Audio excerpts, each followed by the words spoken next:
Michel Godet, que j'invite à me rejoindre sur scène, s'il vous plaît, sous vos applaudissements. Merci.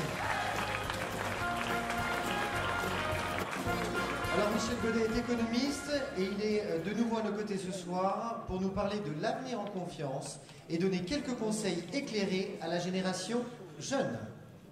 Oui, d'abord, économiste, aujourd'hui, c'est pas un compliment quand on voit l'état de l'économie. Première chose. En ce qui me concerne, franchement, à chaque fois, je me demande si je me reconnais bien là-dedans. Je me disais bien que c'était un métier curieux aussi. La deuxième chose, oui, d'abord, je préfère être qualifié de sociologue, démographe et tout simplement citoyen militant. Alors, il est où le monsieur Douillet, là? Je ne le vois plus, il est parti. Pourtant, il est visible. Bon. Et c'est bien tout ce que vous avez dit, sauf que c'est un peu comme l'histoire qu'on a racontée tout à l'heure, là. Qu'est-ce qu'ils ont fait? On a vu maire. Qu'est-ce qu'ils ont fait quand ils y étaient? Bon, on aimerait, nous, citoyens, que le vote blanc, faites une motion, une de plus, pour que le vote blanc soit reconnu. Car quand on estime que le choix qui nous est proposé n'est pas un choix qu'on a envie de faire, eh bien, il faut pouvoir s'exprimer et pouvoir être compté comme tel. Donc, parce que aujourd'hui, oui, mais ils ne le font pas, parce qu'on verrait qu'il n'y a que 16%, parce qu'on ne veut plus de ceux qui se présentent le plus souvent. Alors vous vous dites que, bon, je ne vous connais pas. J'ai vécu au Mulrau, dans les Yvelines, mais oui, mais enfin bon.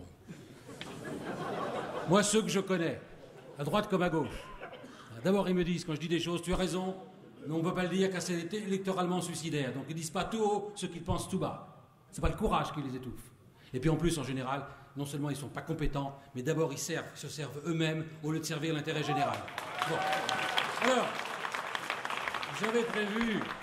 j'avais prévu 12 dias. Bon. Malheureusement, j'ai eu avant moi d'autres intervenants qui m'ont fait réagir. Il n'y a pas que Douillet, et il y a notamment Julia. Julia, elle est formidable, parce que j'ai qu'un seul regret, c'est que j'aurais aimé l'avoir comme élève. Elle a eu notre ami Cohen, Daniel Cohen, qui est un grand maître, naturellement, mais c'est bien qu'il y ait le pluralisme dans les maîtres. Bon. Parce qu'elle m'aurait peut-être appris des choses, mais j'aurais peut-être appris quelques-unes. Alors je vais essayer d'en dire quelques-unes au passage. Et notamment, quand elle évoque la pauvreté. On pleure dans les chômeurs. 8 millions de ménages pauvres. Il faut rappeler que sont pauvres ceux qui gagnent moins que 60% du revenu médian. Ça veut dire qu'avec une telle définition, si on double le revenu des Français, on ne diminue pas le nombre de pauvres. Le niveau de vie des Français en France a augmenté de 50% depuis 1980.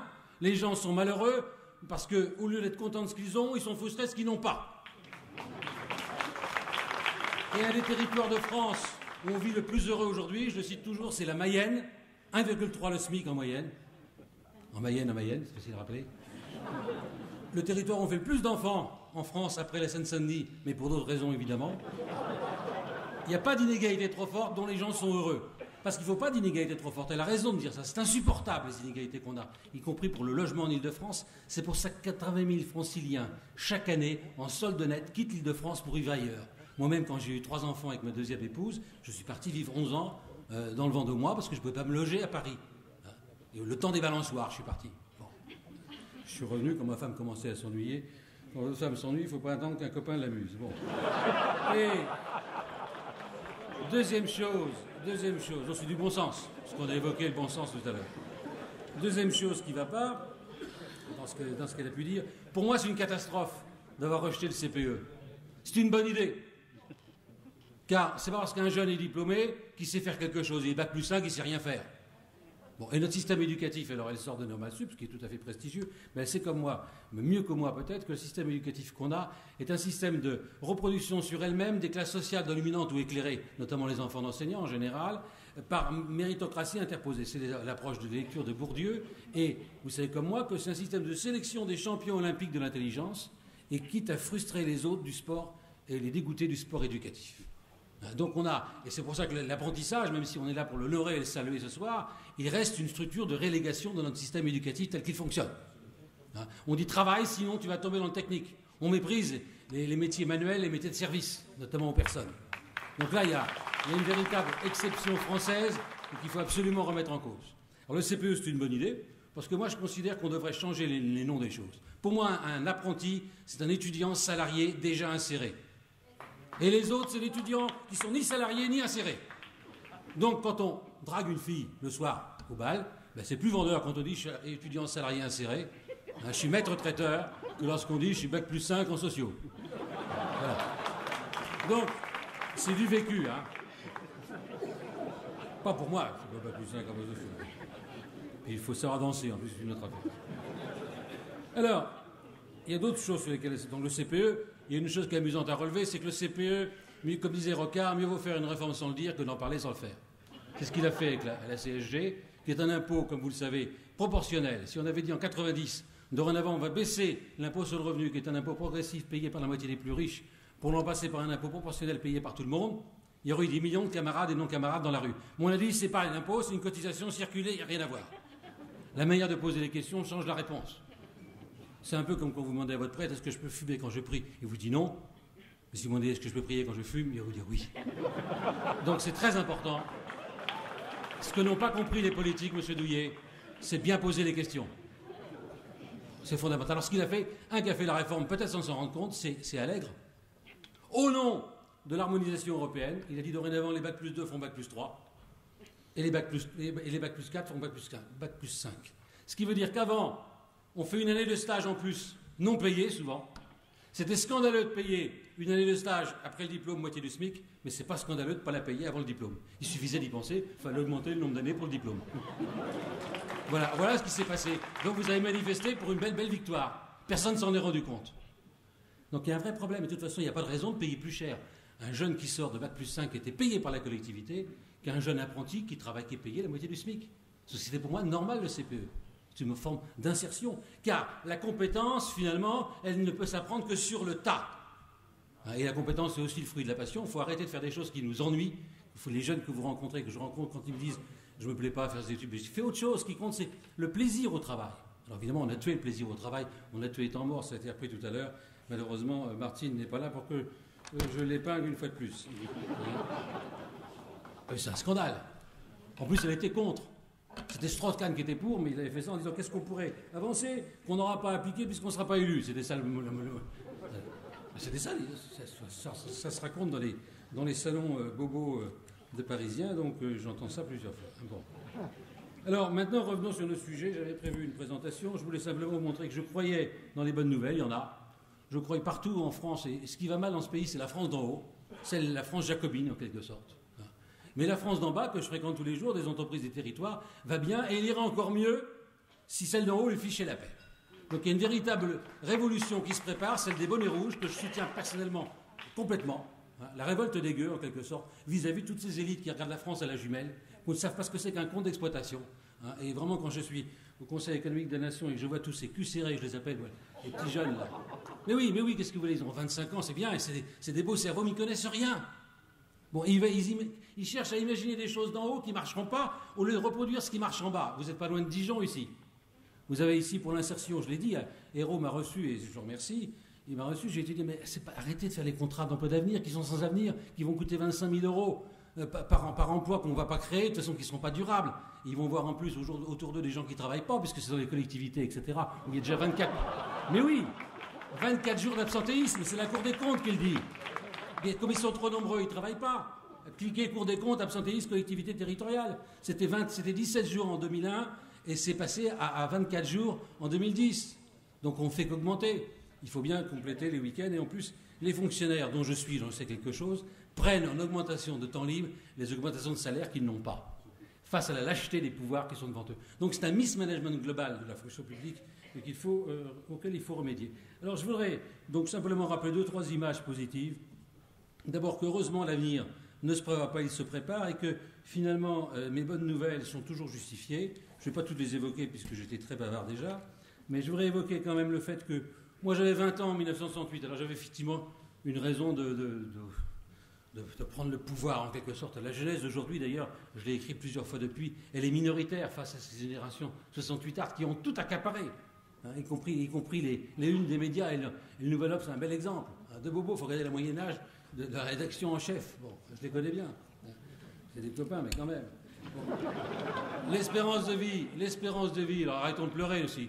Mon grand-père qui a fait la guerre de 14, puisqu'on en célèbre, il me disait « Votre problème, c'est que vous manquez de rien. » Il viendrait aujourd'hui, il dirait « Vous pleurez la bouche pleine. » On a 44 ans d'espérance de vie de plus qu'en 1900, on a 4 ans de plus qu'en 1980, et 4 ans de moins qu'en 2030, donc ça vaut le coup d'attendre.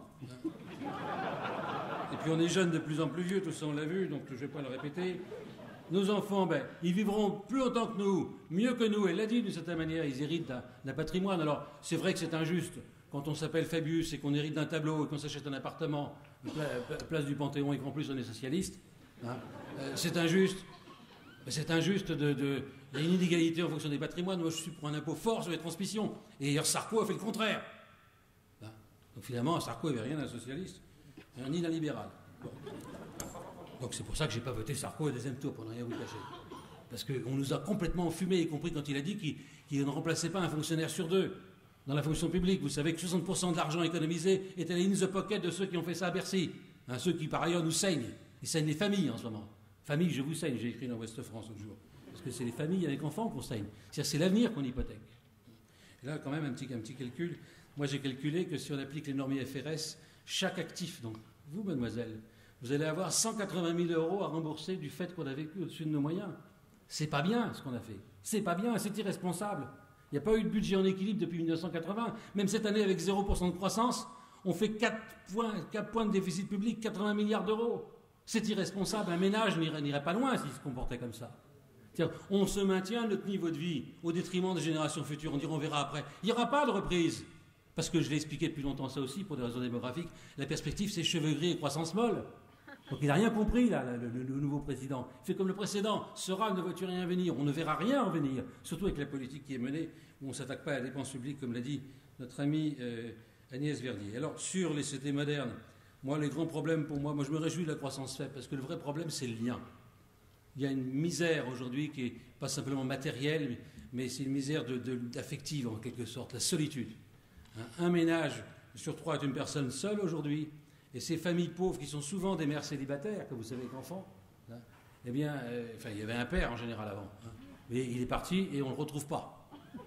On vous retrouve si vous faites des excédents. Non mais il y a un scandale aujourd'hui des pensions alimentaires qui ne sont pas versées, parce qu'on n'a pas le courage politique. Vous allez poursuivre alors qu'on a le courage de vous chercher hein, si vous faites 5 km/h d'excédent. Bon, donc il y a un vrai problème. Alors, là où je reste optimiste, c'est que le mal est en nous et les solutions aussi. Donc finalement, nous sommes responsables de nos difficultés. Puis comme le disait Ford, prenez-moi tout, laissez-moi mes hommes, je reconstruirai. Tant qu'il y a des hommes porteurs de projets, éduqués naturellement, eh bien on peut construire. Et puis quand vous écoutez, vous verrez sur mon site, sur l'avant, j'ai mis en ligne, mon site c'est laprospective.fr, hein, pour ceux qui ne savent pas. Autrement, vous faites Michel Godet sur Google. J'ai mis en ligne l'interview du directeur du centre de recherche historique de Vendée, qui vous explique comment les Vendéens ont pu faire, alors qu'ils n'ont jamais eu de chemin de fer, jamais d'infrastructure. Mais il explique tout simplement qu'ils n'ont rien attendu de l'État. Ils n'ont compté que sur eux-mêmes et sur la base de leurs valeurs. Donc arrêtons cette France jacobine, centralisée. Laissons expérimenter. Prenons en exemple ce que j'avais dit à Hérault, je n'ai pas fini tout à l'heure, ce qui se passe à Dijon. Vous prenez au groupe ID, Pierre Choux, c'est une entreprise adhérente au MEDEF, le groupe ID d'ailleurs. Hein. Pierre Choux prend des gens inemployables envoyés par Pôle emploi avec un tampon qui rappelle des mauvais souvenirs. Hein.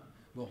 Et en disant, et moi je les prends, pour 6 000 € par emploi marchand, je remets ces gens en selle dans l'emploi marchand, et au bout d'un an, ça rapporte 2 fois plus en charge. C'est du vrai, c'est du authentique. Il y a plus de 1000 personnes par an. On sait que ça marche, mais au lieu d'essayer de démultiplier, hein, comme des fraisiers par marcotage, les initiatives locales qui marchent, on essaie d'imaginer des choses d'en haut qui ne marcheront pas. Et la garantie jeune que vous avez évoquée tout à l'heure, pour moi, c'est une catastrophe. Car on l'a fait sans le dire cet été. C'est bien, vous êtes bien informé de Harvard. Hein. Je ne savais pas que c'était su à Harvard, ça, parce que on a fait presque en catimini un SMIC jeune sans le dire. En plein mois de juillet, sans que personne n'ait relevé. Quand on va s'en rendre compte, que rien n'est pire que donner des revenus aux gens sans contrepartie d'activité. Bon, une fois de plus.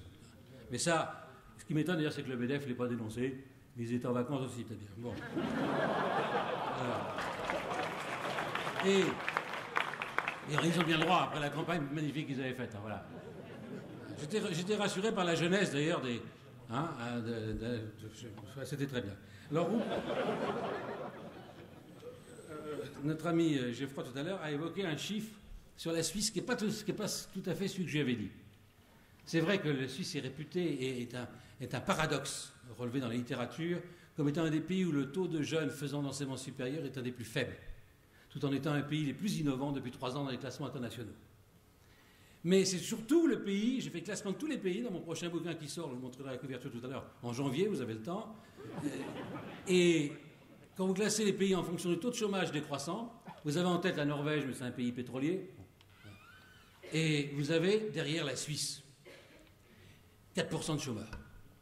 Et la Suisse a aussi un autre premier facteur explicatif, il y en a plein, mais la clé principale, c'est le taux d'insertion des jeunes de 15 à 19 ans. 50% des Suisses. Chez nous, c'est moins de 10%, ça baisse.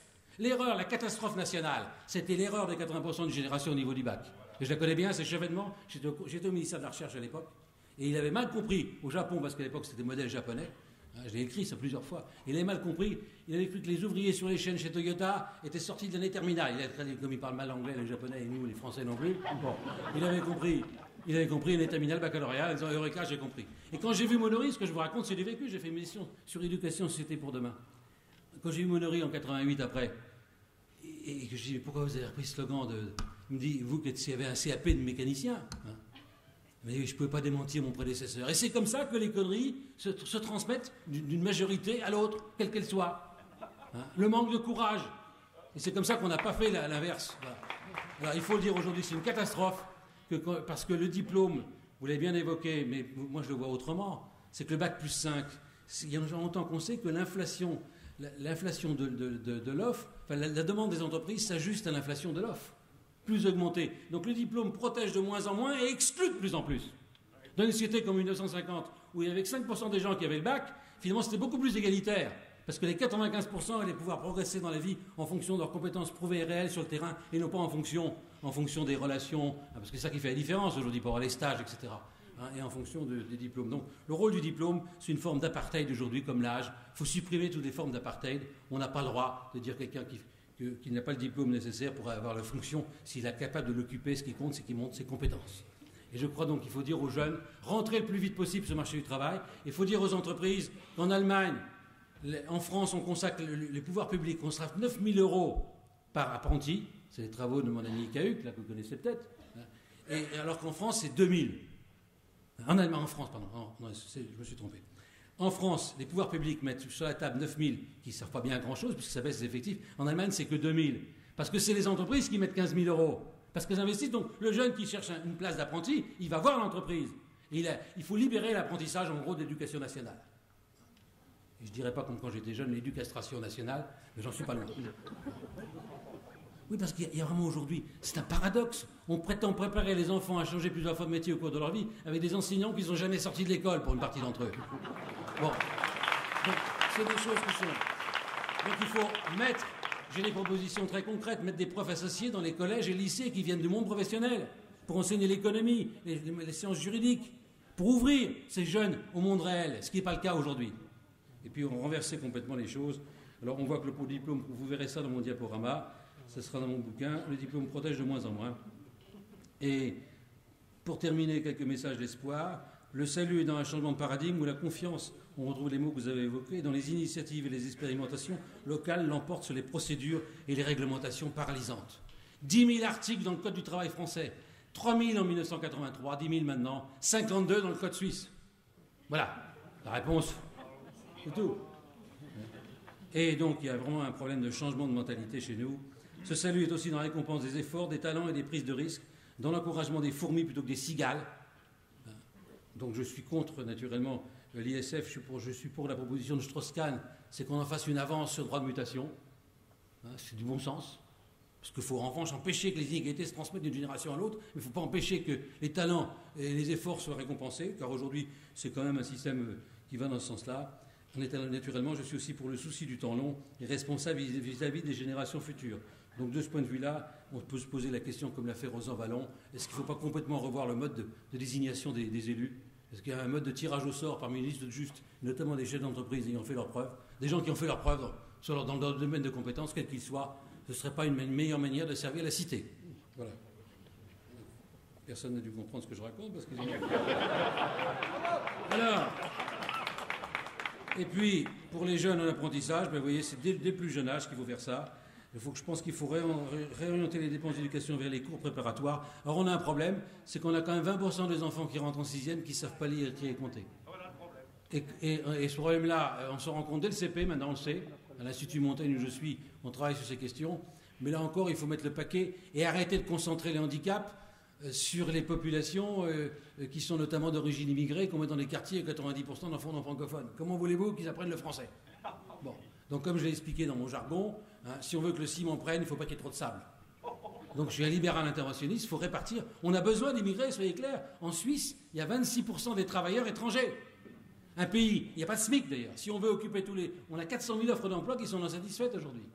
Et ça, c'est encore une réponse. On n'a qu'à dire aux jeunes qui sont au chômage, on va vous aider. L'UIMM aujourd'hui prend n'importe quel jeune pour l'aider à devenir chaudronnier s'il a envie, à condition d'être mobile. Donc c'est pas vrai, un jeune qui veut bosser trouve un boulot. C'est ce que j'aurais expliqué aux jeunes, moi. Le meilleur moyen de trouver un emploi, c'est déjà d'en avoir un. Quand vous avez un emploi, vous trouvez facilement un autre emploi. Donc rentrez dans le marché du travail à n'importe quel prix, même en étant mal payé, c'est pas grave. Moi j'ai été serveur de restaurant en Suisse, exploité comme un diable. D'abord on peut avoir du lien, du plaisir. Ce qui compte c'est le plaisir au travail, même quand on est exploité. Et ce qui compte c'est d'en sortir. Et on en sort par la compétence. Et la confiance en soi est dans le projet, comme ça a été évoqué tout à l'heure.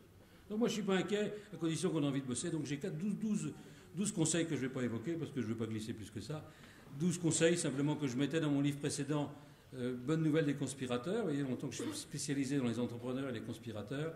Et simplement que penser à mes enfants en disant ça, gardez confiance en l'avenir, aidez-vous, cultivez vos talents, transformez vos faiblesses en force. Je raconte l'histoire d'un aveugle qui vous explique que le handicap, c'est une différence à positiver, à condition qu'on ne soit pas assisté. Vous mettez un aveugle dans une entreprise, ça augmente la productivité de l'entreprise. À une condition suspensive, c'est qu'il soit mis en place par les managers et pas par les travailleurs sociaux. Parce que le travailleur social ne va jamais lui dire lève-toi et marche, puisqu'il a envie de son handicap. Donc là, il y a un changement complet d'attitude vis-à-vis du handicap. On vit une société assistée, vous comprenez, c'est dramatique ça. Donner un sens à l'action par la force des projets et le plaisir des liens. Ne pas se laisser faire pour les retraites quand je vois qu'il y a des jeunes qui manifestent pour sauver la retraite à 60 ans. On va mettre 50 ans pour rattraper l'erreur historique de Mitterrand en 81.